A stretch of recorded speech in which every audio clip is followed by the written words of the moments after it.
O governo brasileiro tenta correr contra o tempo, com aviões programados para partir todos os dias até o próximo sábado de Israel, com destino ao Brasil, para trazer esses brasileiros de volta, com uma capacidade inicial em todas essas aeronaves calculada em cerca de 900 pessoas. Então, pelo menos 1.700 já manifestaram essa intenção de voltar. É uma operação bastante desafiadora para a Força Aérea Brasileira. Vamos trazer mais informações para vocês sobre isso. Por enquanto, estão previstos 5 voos de repatriação.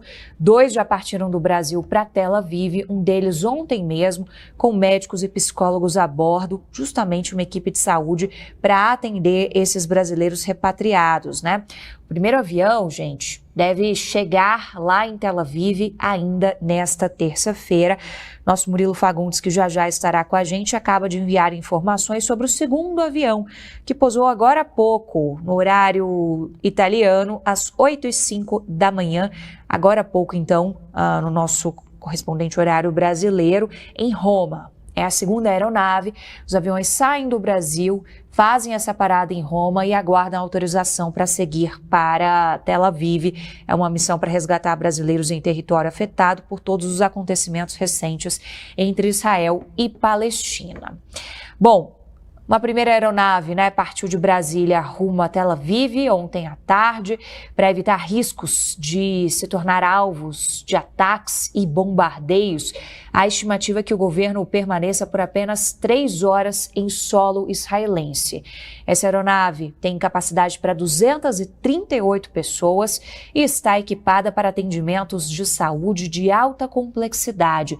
Vamos ouvir um trecho do que disse o Major Rafael Bertoldo, da Força Aérea Brasileira. A gente não sabe ao certo, se vai ter algum ferido por algum estilhaço, se vai ter alguém que tem algum braço quebrado, alguma perna quebrada. A informação do chefe da equipe médica, aí, Major Mucchini, ele está com material suficiente aí para montar uma UTI aérea a bordo, Então, se tiver algum passageiro mais grave, a gente vai ter condições de remover. Vamos ter 2 enfermeiros aí acompanhando os 2 médicos também. E a presença de 2 psicólogos aí para também, de alguma forma, ajudar a tranquilizar e também os passageiros e refugiados. Ajudar a tranquilizar todo mundo, gente? Imagina só você resgatar pessoas que estão em um país em guerra, Equipe aí de apoio psicológico é fundamental para trabalhar realmente, o psicológico dessas pessoas. Pelos relatos que a gente está tendo, até com pessoas conhecidas, tá todo mundo muito impactado. Tinha muita gente que estava por lá a turismo, gente que já conseguiu voltar, a gente vai ouvir esses depoimentos também. Gente que está com voo marcado, por exemplo, para o próximo sábado, mas não vai dar conta de ficar esperando até lá para seguir no voo comercial, tá tentando pegar um desses voos da FAB também, Então, em algum momento, talvez com um grande número de procura, tenha que haver algum tipo de critério na hora de selecionar essas pessoas, Para que essa operação toda não coloque em risco a própria equipe que está lá, se dispondo a resgatar esses brasileiros, a trazê-los de volta, tem uma série de medidas que foram adotadas de segurança, justamente caso o aeroporto também esteja sob ataque. Vamos ouvir mais um trechinho do Major Bertoldo. Existe um procedimento de contingência do próprio aeroporto, que caso haja algum ataque, existe um ponto de espera ao norte do país, que a gente vai ficar em órbita esperando. Então a gente vai abastecer o avião lá em Roma com um pouco mais de combustível, para caso haja necessidade da gente fazer essa espera e esperar, digamos, algum ataque passar, algum que evite, que a gente consiga pousar com segurança lá. E caso negativo, não tem problema nenhum a gente voltar para Roma também. O importante é a segurança, Olha o tamanho dessa aeronave. Como a gente falou, vai ter apoio psicológico, são 2 psicólogas que integram a equipe de resgate com a função de auxiliar tanto os brasileiros resgatados, quanto, claro, os próprios militares que vão ser submetidos a situações de estresse. A nossa equipe ouviu a capitã Bianca Rovella, que é psicóloga da FAB. Vamos trazer um trechinho do que ela disse. A gente considera que toda situação de crise, emergência, catástrofe, elas são potencialmente traumáticas para as pessoas, Então o nosso trabalho ele vai consistir em prestar um suporte psicológico para tentar de alguma maneira ali amenizar o sofrimento, para que elas possam restabelecer à normalidade, né, e retornarem em segurança para casa, né, para o Brasil. Além disso, a nossa intenção é poder prestar o suporte psicológico também à tripulação que está se expondo a uma situação de risco também, né? Então, o trabalho da psicologia vai consistir em prestar o suporte aos repatriados e à equipe de militares envolvidos nessa missão também. É uma iniciativa inédita da Força Aérea, da gente estar compondo a equipe com psicólogos. Nós já atuamos em outras situações de catástrofes também, mas em um cenário de guerra real é a primeira vez que a Força Aérea está enviando psicólogos para compor a tripulação. É importantíssimo esse apoio num momento de bastante impacto também para todo mundo que está envolvido nessa situação, né? É claro que a equipe de psicólogos que está embarcando ainda não sabe ao certo, né, quais são as condições psicológicas de cada brasileiro que eles vão encontrar por lá. O grupo, segundo a psicóloga Bianca Rovella, capitã Bianca Rovella, está preparado para lidar, independente da situação, com todos os estresses envolvidos nessa operação, inclusive com crianças também. Tem muitas crianças, a gente já vai contar uma história nesse sentido, que estão justamente já apresentando e podem vir a apresentar depois sintomas de estresse, né? Seja durante o trauma ou até um estresse pós-traumático. Para cada tipo de paciente existe uma técnica diferente a ser utilizada, né? O que a gente chama ali de primeiros socorros psicológicos. Isso vai ali da especialidade da psicologia, né? Então, sim, cada um tem um tipo de cuidado que é requerido e a gente está pronto para poder fazer essa atuação. A gente chama de equipe interdisciplinar, né? A gente sabe que muitas vezes os efeitos psicológicos desencadeiam efeitos físicos e vice-versa, então é um trabalho em conjunto. Bom, são 2 aeronaves já, então, que partiram para essa missão. Na noite de domingo, este outro avião já havia decolado do Rio Grande do Norte para buscar brasileiros. É essa aeronave que é esperada para aterrissar em solo israelense ainda nesta terça-feira. Fez a mesma parada em Roma que esse outro avião que a gente estava contando para vocês, que trouxemos imagens também, acaba de chegar em solo italiano. Até o próximo fim de semana vão ser 5 aviões da FAB para trazer de volta para o Brasil cerca de 900 pessoas. Os candidatos à repatriação vão ser acomodados em listas de prioridades, daí aqueles critérios que eu mencionava para vocês vão ter preferência. Quem mora no Brasil e quem está sem passagem aérea. Como eu disse, tem muito brasileiro que estava em excursão, tem muitos grupos religiosos que vão até Israel, né, para fazerem, enfim, trajetos que sejam muito simbólicos, né, para suas religiões e que tinham passagens marcadas em voos comerciais. Algumas companhias aéreas cancelaram esses trajetos de seus países até Israel.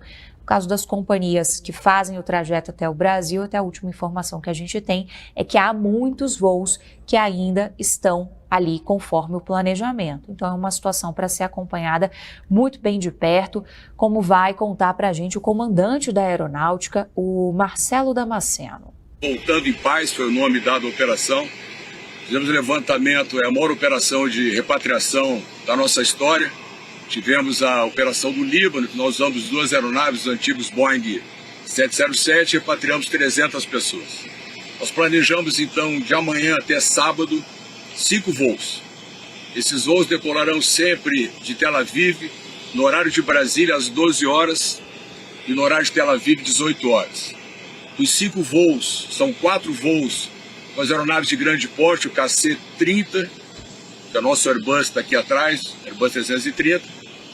O primeiro deles já está em Roma, decola amanhã 5 horas, hora de Brasília, pousando em Tel Aviv às 8 horas, para que façamos então a nossa primeira decolagem às 12 horas, hora de Brasília. Dos 5 voos, então 4 com o KC-30, com cada um com 210 passageiros, o primeiro, o segundo, o quarto e o quinto voos, que soma 840 passageiros. O terceiro voo será feito por um KC-390, que decolará também no meio-dia da quarta-feira, da quinta-feira, trazendo 60 passageiros. Diferentemente dos voos do KC-30, são voos direto Tel Aviv para o Brasil, vou depois falar quais são os destinos. O KC-390 para Tel Aviv, Lisboa, Ilha do Sal, no Atlântico, Recife, para deixar já os companheiros do Nordeste que lá queiram ficar, e seguido para Guarulhos. O único voo para Guarulhos é esse, o KC-390. Muita gente se perguntando, né? Ué, Isabel, a conta não está fechando, são 1.700 brasileiros que já manifestaram esse interesse. A operação que foi montada até aqui pela Força Brasileira dará conta de trazer até sábado 900 brasileiros. Mas como é um conflito que ninguém sabe quanto tempo pode durar, o planejamento da Força Aérea Brasileira é, inclusive, ampliar, caso seja necessária, essa operação para as semanas seguintes.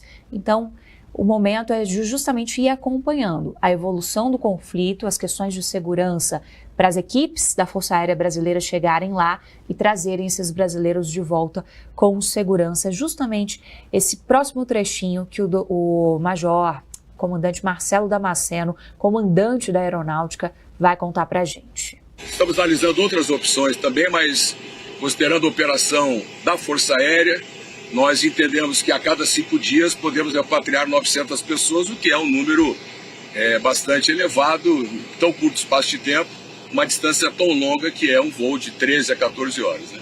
Então entendemos que o primeiro impacto de 900 pessoas é realmente uma operação de grande porte, como disse, a maior da nossa história, mas está muito bem elucidada, muito bem equacionada.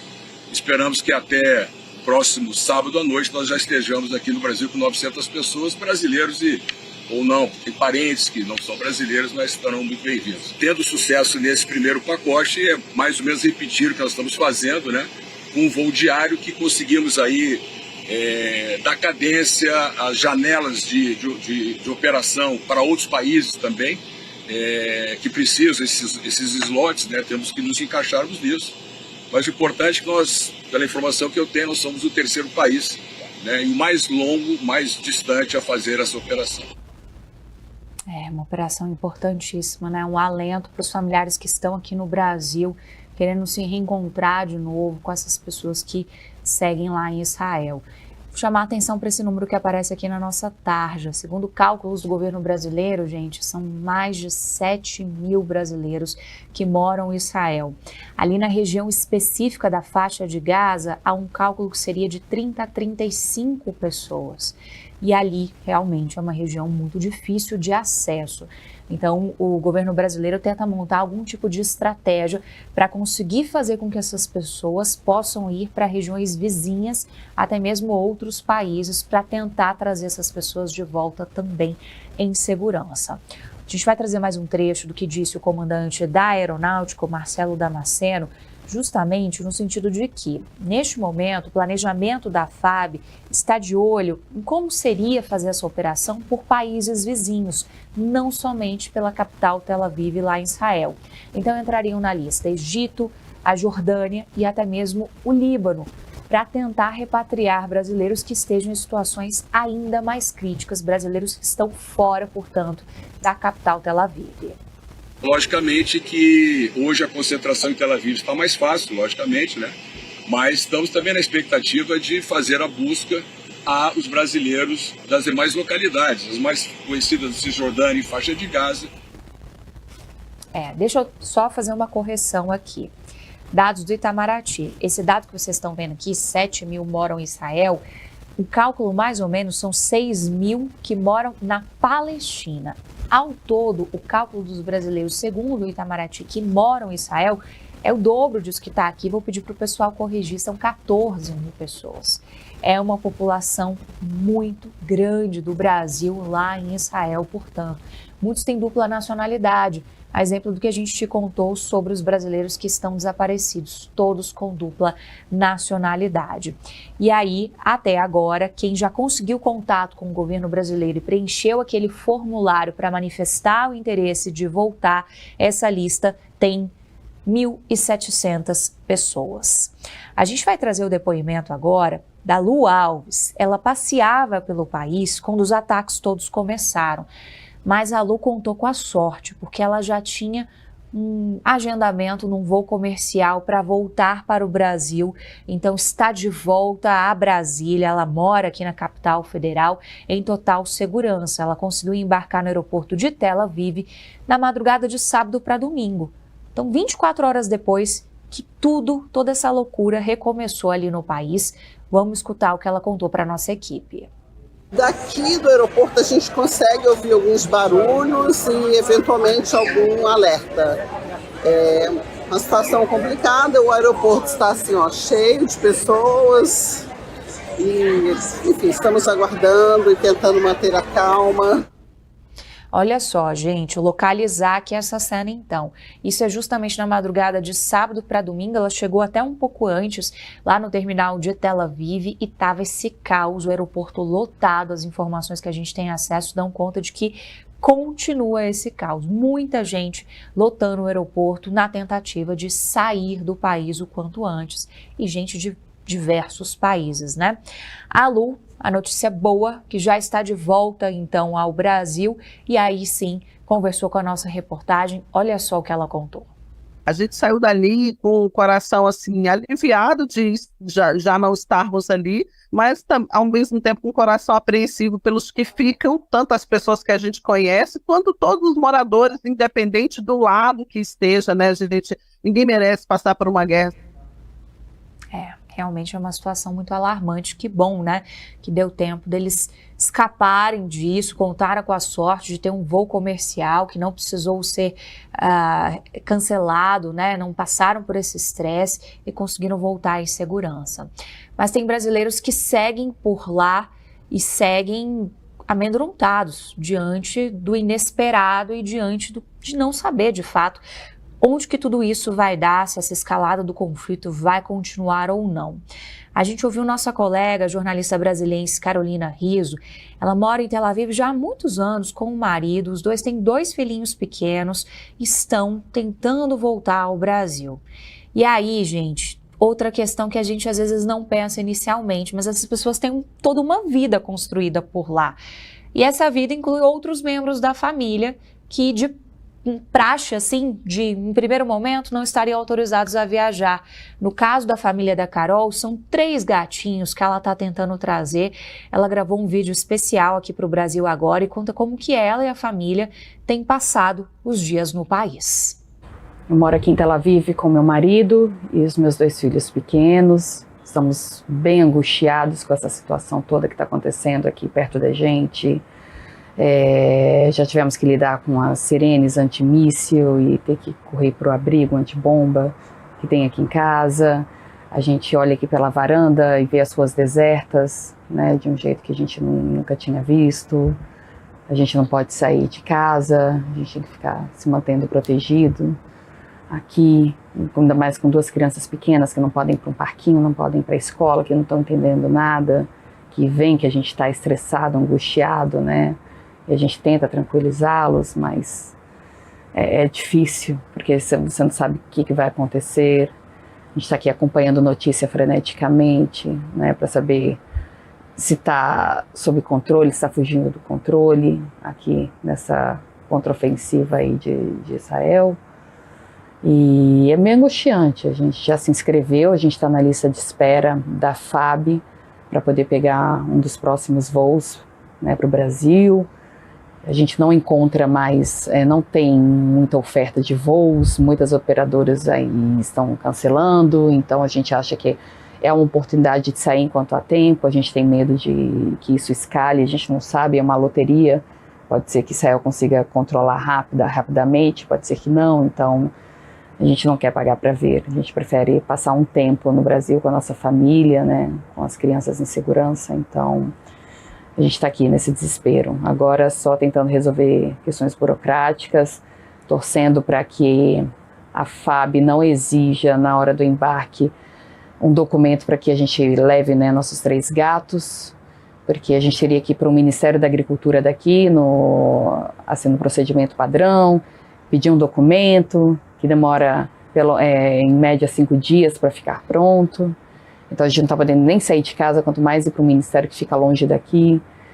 E a gente realmente espera que a FAB se sensibilize com essa questão, né, de quem tem animais de estimação e está tentando voltar, que não quer deixá-los para trás.